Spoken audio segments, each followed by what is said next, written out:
Maka seandainya air mustakmal dengan definisi air mustakmal yang telah disebutkan itu digunakan oleh orang lain untuk bersuci, maka menurut pendapat yang lebih tepat itu sah.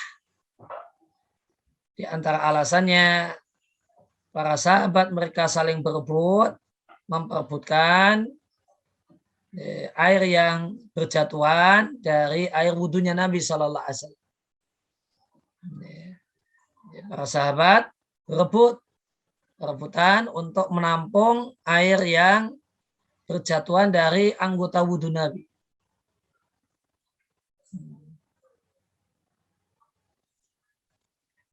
Ya, kemudian alasan yang lainnya dalam Sahih Bukhari, Nabi Shallallahu Alaihi Wasallam mandi dengan salah satu istrinya dari satu ember yang sama. Maka kalau mandi dari satu ember yang sama, padahal di masa Nabi itu belum ada gayung, yang ada adalah air itu diambil pakai tangan.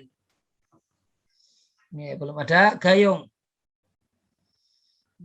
Maka bisa dipastikan air yang di ember itu kecampuran dengan air mustakmal. Maka hadis ini dalil bahasanya air yang tercampur dengan air mustakmal itu tetap boleh digunakan untuk bersuci.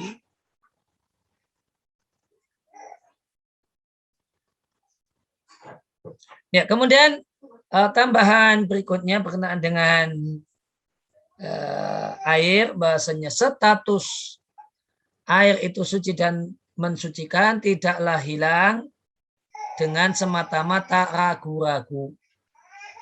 Ini kalau ragu-ragu air di ember ini itu air suci dan mensucikan ataukah tidak, maka hukum asalnya adalah air tersebut tetap suci dan mensucikan. Ya, karena hukum asal air adalah suci. Jika terjadi keraguan, jangan-jangan tidak lagi suci, maka bertahan pada hukum asalnya yang bersifat yakin. Dan jika seorang itu tidak yakin tentang status air itu suci dan mensucikan ataukah air najis, jadi jika ada air yang statusnya diragukan, tidak yakin, air ini air suci tidak yakin, air najis juga tidak yakin. Maka dengan sepakat ulama boleh digunakan untuk berwudu, berarti boleh digunakan untuk bersuci. Itu seputar air. Kemudian kita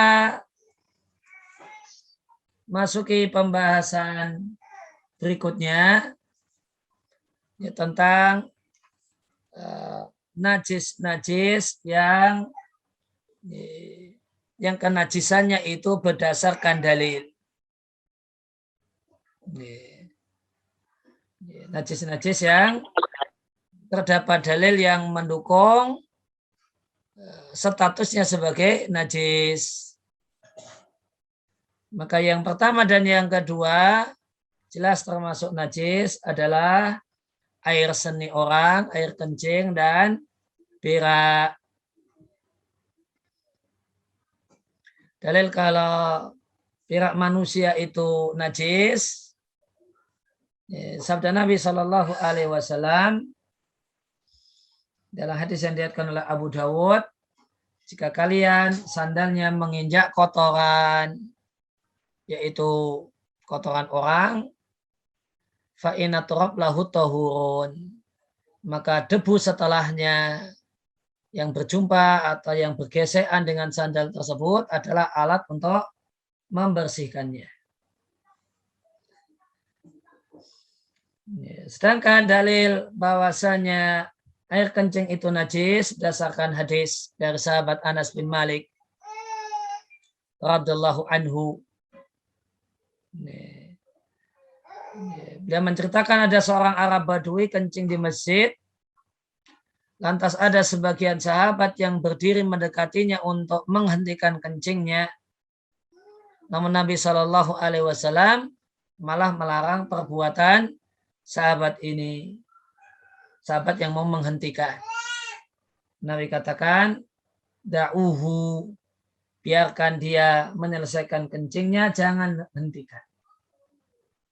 Kemudian tatkala Arab Badui tadi telah selesai kencing, Nabi minta diambilkan air, 1 ember air, lantas dituangkan pada badannya.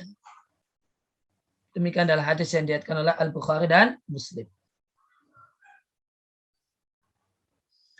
Ya, maka dibersihkan dengan air 1 ember. Ini menunjukkan bahwasanya air kencing itu najis. Dan di antara dalil najisnya air kencing manusia, demikian juga berak manusia adalah hadis-hadis yang memerintahkan untuk istinja. Ini dalil-dalil yang memerintahkan untuk istinja setelah kencing, setelah berak adalah dalil menunjukkan bahwasanya kencing dan berak itu najis. Ya, kemudian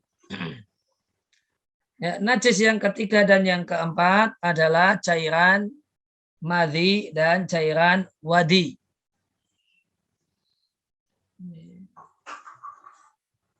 Maka ada cairan yang namanya madhi. Di deskripsinya adalah satu cairan yang encer namun lengket yang keluar ketika seorang itu dalam kondisi bersyahwat.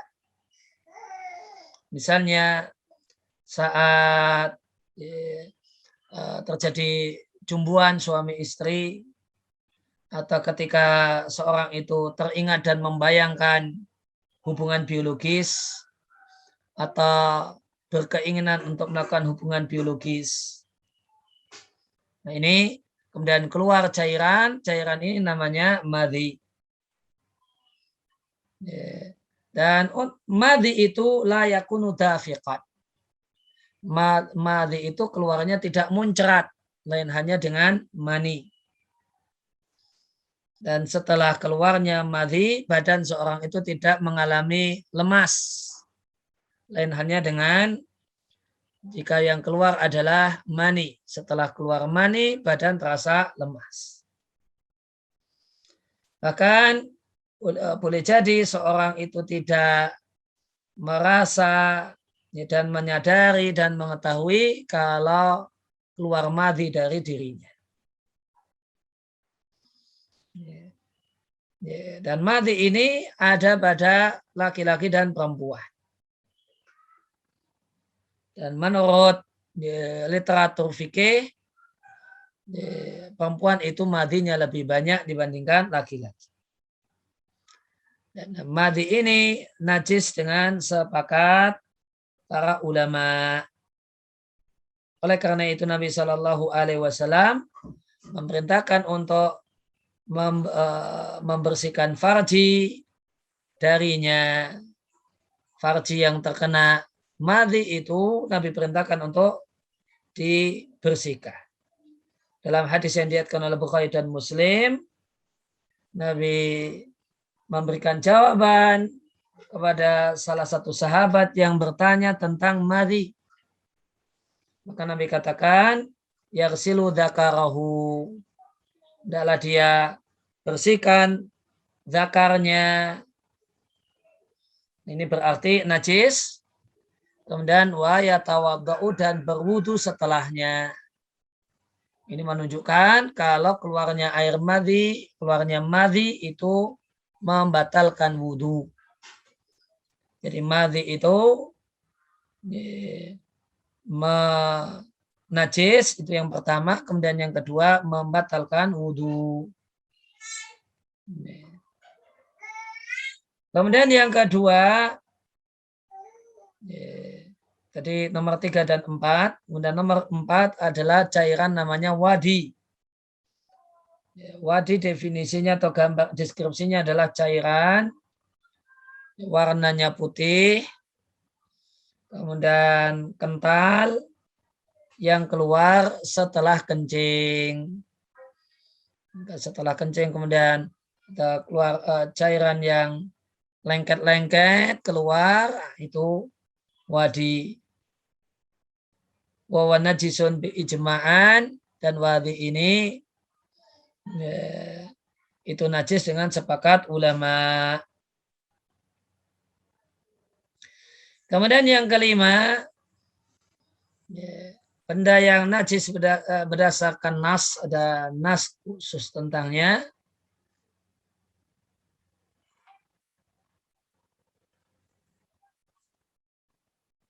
adalah darah haid. Dalam hadis yang diriwayatkan oleh Bukhari dan Muslim dari Asma binti Abi Bakrin. Maka Asma ini bersaudara dengan ibunda Aisyah. Namun lain ibunya Asma berbeda dengan ibunya Aisyah. Asma binti Abi Bakrin bercerita ada seorang perempuan menemui Nabi Shallallahu Alaihi Wasallam. Lantas mengatakan, ya Rasulullah,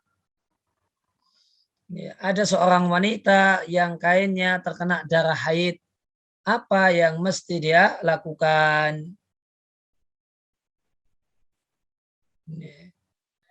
Dan maka satu hal yang patut untuk diketahui, bahwasanya kondisi kesusahan ekonomi di masa para sahabat, sampai-sampai ya kain yang terkena darah haid itu ya dibersihkan dan dipakai lagi. Satu hal yang boleh jadi tidak bisa kita bayangkan terjadi terjadi di tempat kita. Ini menunjukkan bahasanya keadaan ekonomi yang lain dan berbeda. Maka Nabi Shallallahu Alaihi Wasallam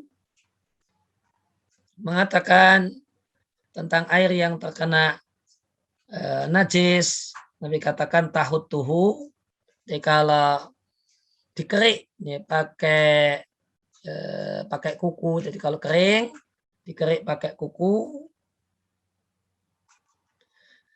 Summa takrisuhu, kemudian takris, kors itu definisinya digosok-gosok pakai ujung jari supaya yang digosok itu rontok. Supaya yang digosok itu rontok. Jadi dikucek, kalau dalam bahasa Jawa disebut dikucek. Tapi kalau kita kan kalau ngucek itu pakai pakai tangan ya, pakai telapak tangan ya. Kalau ini nguceknya pakai pakai ujung-ujung jari. Kemudian Nabi katakan dikerik dulu, dikerik dulu. Setelah itu dikucek pakai air. Setelah itu dibilas. Tsumma tusalli fihi, kemudian boleh digunakan untuk sholat. Maka ada perintah untuk membersihkan kain yang terkena darah haid. Ini dalil bahasanya darah haid itu najis. Dan kenajisan darah haid satu hal yang disepakati oleh para ulama. Bagaimanakah darah manusia yang bukan darah haid? Yaitu darah yang mengalir dari badan seseorang karena luka atau dari hewan yang dagingnya halal dimakan. Misalnya darah kambing. Maka perlu diketahui sejumlah ulama menukil adanya kesepakatan akan kenajisan darah manusia dan darah hewan.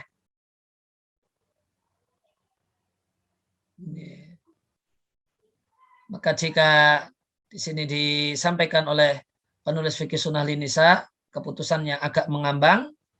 Maka jika nukilan ijma ini valid, maka kita katakan darah itu najis. Tanpa perlu memperhatikan dalih-dalih yang dibawakan oleh ulama belakangan untuk mendalili kesuciannya, karena dalil-dalilnya itu tidak tegas.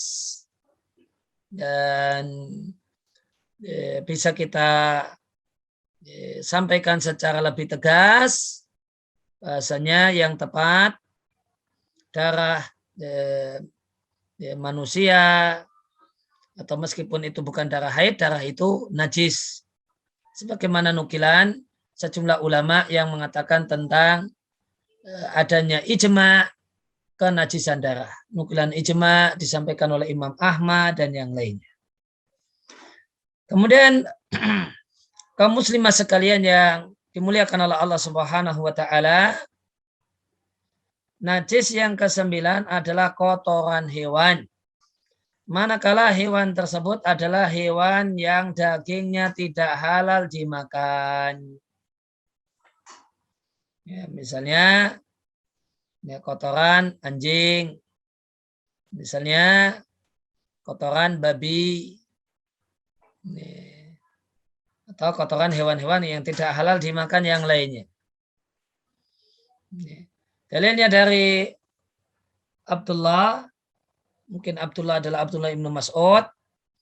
Nabi ingin buang air besar. Lantas meminta kepada Abdullah untuk mengatakan, berkata kepada Abdullah ibnu Mas'ud, datangkan 3 batu. Setelah aku cari-cari, hanya dapat 2 batu dan 1 kotoran keledai yang kering. Maka Nabi memegangi 2 batu dan membuang kotoran keledai dengan Nabi katakan, hiya rijsun, ini najis. Hadisnya riwayat Al-Bukhari. Ya, dan keledai itu hewan yang haram untuk dimakan.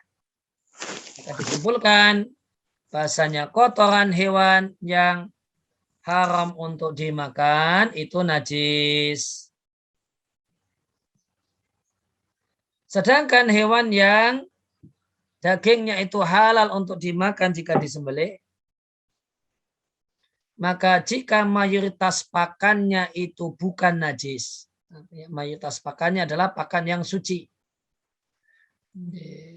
maka kencingnya, kotorannya, air liurnya, susunya, dan yang lainnya suci. Sebagaimana hukum asal segala sesuatu adalah suci.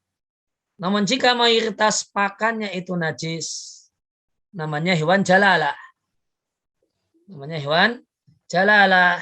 Misalnya ayam. Ayam ini mayoritas makanannya najis. Misalnya dia makan bangkai. Daging bangkai dia makan. Dan itu yang dominan. Itu yang banyak. Itu yang mendominasi. Maka dia hewan jalalah. Hewan jalalah itu kotorannya najis. Kalau dia demikian juga kencingnya, demikian juga susunya, misalnya ada kambing perah, dari makanan utamanya najis. Maka dia hewan jalalah, susunya najis. Nah, kemudian najis yang ke-7 adalah air liur anjing. Nabi Shallallahu Alaihi Wasallam bersabda, cara suci untuk ember kalian ketika dijilati oleh anjing adalah dengan dibasuh sebanyak 7 kali. Yang pertama dicampur dengan debu atau dengan tanah. Ketika anjing menjilati air yang ada di ember, maka ember tersebut harus dibersihkan dengan 7 kali guyuran air, salah satunya dengan tanah. Maka hadis ini dalil bahasanya air liur anjing itu najis. Adapun anggota badan yang lain dari anjing, ya, misalnya termasuk juga bulu anjing, selain mulutnya, maka sebagaimana kita ketahui kalau di madzhab Syafi'i, ya bulu anjing itu juga sama najisnya dengan air liurnya. Namun yang dipilih di buku ini pendapat fikih yang mengatakan bahwasanya yang najis itu hanya air liurnya saja. Sedangkan yang lainnya itu suci. Kembali kepada hukum asalnya, hukum asal benda adalah suci.